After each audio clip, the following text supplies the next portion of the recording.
Menurut kamu KKN itu apa sih? KKN Eh, KKN kayak suatu, Wadah untuk kita berbaur sama masyarakat. aku mikirnya ya udah kita bakal ke desa aja gitu, tapi terjun ke masyarakat gitu langsung, terutamanya ke desa. Nanti kita bakal mengabdi gitu ya kepada masyarakat yang sekiranya saling membutuhkan gitu antara mahasiswa dengan desanya gitu. Jadi di mana mahasiswa itu udah bisa mengelaborasi atau mempraktikkan langsung ilmu-ilmu yang kita pelajari di kelas sama teman-teman, sama dosen itu kan banyak. Jadi kita implementasikan, kita berikan suatu bentuk apa ya? Yang pasti kita akan melakukan observasi dulu ke si desanya itu nanti kira-kira program apa ya yang bisa kita lakuin di sana gitu. Dan Setelah mendapatkan ilmu di kampus, mempraktikannya ke masyarakat. karena itu wajib juga kan. selama kurang lebih 40 hari. Terus ada nggak sih kayak stereotype tentang KKN yang kamu sering dengar? stereotip KKN. Stereotip tentang KKN Mungkin Yang sering nyeleneh, Biasanya teman kelompoknya yang bikin stres. Cekcok-cekcok antara anggota sesama anggota atau anggota sama ketua. Teman-temannya tuh males-malesan banget. Mungkin lebih ketakut ya karena kalau KKN itu nggak boleh bawa ibu. Jadi kayak mungkin ada hal-hal kayak berbau mistis karena di pedesaan gitu kan, di pelosok yang kayak gitu. Jadi emang udah takut duluan dari awal gitu. Katanya sih rata-rata habis KKN ini malah justru terbentuk teman-teman baru. aduh takut nih ngomongnya, tapi ya Harus ngobrol sama warga, harus jadi orang yang emang bisa ngobrol ke masyarakat gitu. terus juga ini sih paling sebenarnya pacaran juga sering denger ya Kak, ada yang cinlok lah gitu di KKN gitu. Benar, itu benar-benar cinlok. cinlok sama kembang desa di sana. Kalau cinlok tuh banyak yang aku denger sih, jadi Kating-katingku yang banyak cerita juga emang bisa ada masalah gitu, entah itu putus atau cinlok tiba-tiba di KKN-nya gitu. akhirnya terkendala di prokernya juga yang kayak gitu. Banyak juga ceritanya kayak gitu. iya banyak yang aku denger juga kayak gitu sih. Oke, terus menurut kamu nih KKN ini masih penting nggak sih? Kalau menurut aku KKN itu penting. Penting. Jujur Aku jawab secara pribadi dulu ya Kak. Agak 50-50 gitu ya maksudnya. menurut aku sangat penting. Karena konteksnya dari IPB-nya sendiri punya budaya yang Pengabdian masyarakat banget. Masyarakat itu pengen banget kehadiran mahasiswa atau pendobrak. Kadang kan selain kita bisa beradaptasi dengan lingkungan baru, Di IPB itu kita belajarnya tentang hal-hal yang memang lekat banget dengan masyarakat. Itu kan menjadi wadah belajar bagi mahasiswa juga untuk membuka wawasannya, untuk bisa lebih melihat kepada masyarakat sekitarnya. Kita jadi bisa belajar hal-hal yang mungkin kita nggak dapet di perkuliahan.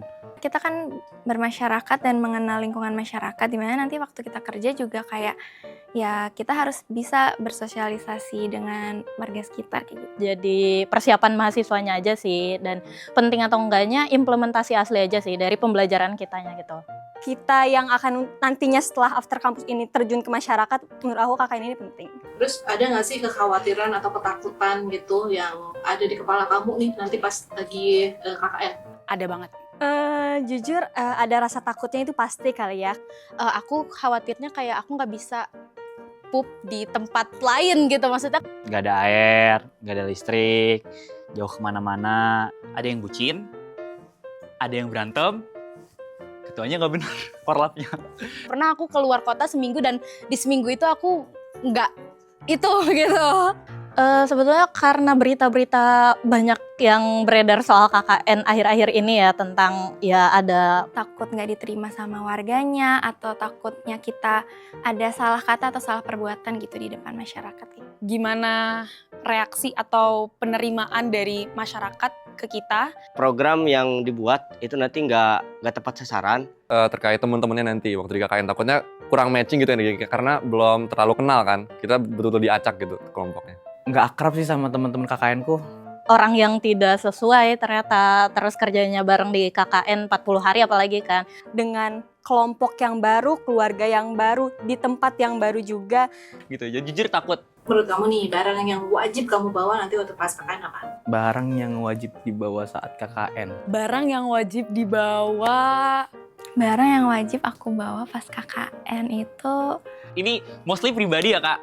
HP, power bank, laptop dan lain sebagainya. Terus Obat-obatan, kemudian perlengkapan pribadi, Sleeping bag, pokoknya bercorak zebra mulu. Topi jangan lupa sih. catokan, Obat-obatan sih. obat-obatan, makanan emergency, alat-alat basic sih kayak alat mandi, alat makan, alat tidur. Kipas, terus kipasnya 2 ya? Kipas yang dicolok sama kipas portable. Buku penting, laptop buat ngerjain laporan-laporan itu penting banget. Penggorengan yang dicolok, apa sih kak namanya? Facial wash, moisturizer, micellar water, udah sih itu doang. Butuh laptop banget, jujur. Aku suka nonton, aku suka nulis-nulis juga. Ada beberapa hal yang aku sering tulis juga. Terus banyak kerjaan juga di laptop. buku mungkin untuk mengisi waktu kosong. terus juga mental harus dibawa. Pokoknya yang penting-penting aja kayak baju dan sebagainya, nggak ada yang gimana-gimana sih. Banyak banget. Aku kepikiran mau bawa 3 koper sih. Terus harapan kamu setelah ikut KKN apa? Jujur aku juga nggak tahu ya. Kayak aku lebih ke Ada jalan-jalan. Harapannya untuk setelah KKN ya kak? Selain jalan-jalan pastinya Semoga Program-program yang sudah kami laksanakan nantinya terus berlanjut gitu. Jadi keberlanjutan buat si desanya sendiri. tidak hanya berhenti ketika kami keluar dari desanya. yang pasti bisa berkesan buat orang-orang di sana, outputnya juga bisa terrealisasikan. Siapa tahu bisa jadi skripsian aku juga gitu ngerasanya. Aku dapat pengalaman yang beneran relevan gitu. Dapat pembelajaran yang dimana hal itu bisa mendukung aku untuk kedepannya dalam mungkin nanti bersosialisasi dan bermasyarakat. Nggak cuma ke masyarakat sih, mungkin nanti ketika di lingkup profesional kayak dunia kerja tuh aku bisa bersosialisasi atau ngobrolnya tuh pembawaannya lebih enak gitu. melatih kedisiplinan, kemandirian, dan juga survival mode aku mungkin diuji nantinya gitu. Dan juga dapat teman-teman yang ya bisa nambah circle baru lah, yang bisa bonding gitu. Nggak berhenti di KKN doang gitu loh, nantinya bisa entah bermitra atau punya hubungan yang baik jangka panjang. Kuat-kuat, sehat-sehat, siapkan mental, siapkan fisik. Kita sama-sama mengabdi ke masyarakat dan memberikan yang terbaik. Oke, halo teman-teman semuanya. Jadi saya sudah melihat apa yang teman-teman sampaikan ya. Jadi prinsipnya kegiatan KKN itu sebetulnya mahasiswa akan dituntut lebih banyak belajar. Pertama, dia harus bisa beradaptasi di lingkungan yang baru. Beradaptasi dengan teman-teman yang baru, dan beradaptasi dengan mungkin cuaca, iklim, dan lain sebagainya. Yang kedua, itu buat wadah teman-teman itu untuk kolaborasi. Karena kan nanti berbagai program studi akan jadi satu.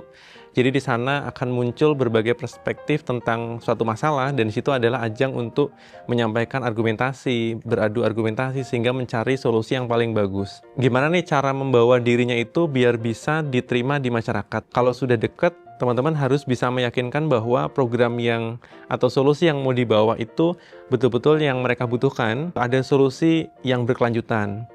Nah, teman-teman juga nggak perlu khawatir karena setiap kelompok itu ada dosen pembimbing lapang.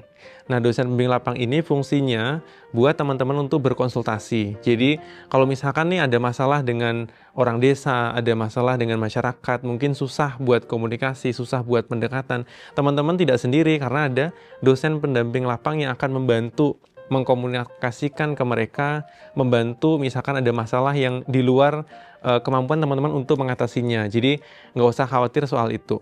Kemudian nanti gimana fasilitasnya begitu ya. Nah, sebenarnya di lokasi-lokasi KKN itu kami sudah melakukan survei lebih awal. Jadi kami bisa memastikan setiap lokasi itu layak, misalkan ada rumah, pasti ya ada dapurnya, fasilitas buat bersih-bersih mandi, kemudian fasilitas buat fasilitas kesehatan, termasuk di lokasi misalkan pasar tempat berbelanja. Jadi teman-teman nggak usah khawatir begitu ya. Nah, paling yang teman-teman harus persiapkan dari sekarang itu adalah bonding timnya, karena di lokasi itu selama 24 jam 40 hari teman-teman akan bersama dengan orang yang sama. Jadi usahakan sebelum berangkat, mumpung ada waktu, teman-teman harus bonding dulu antar tim.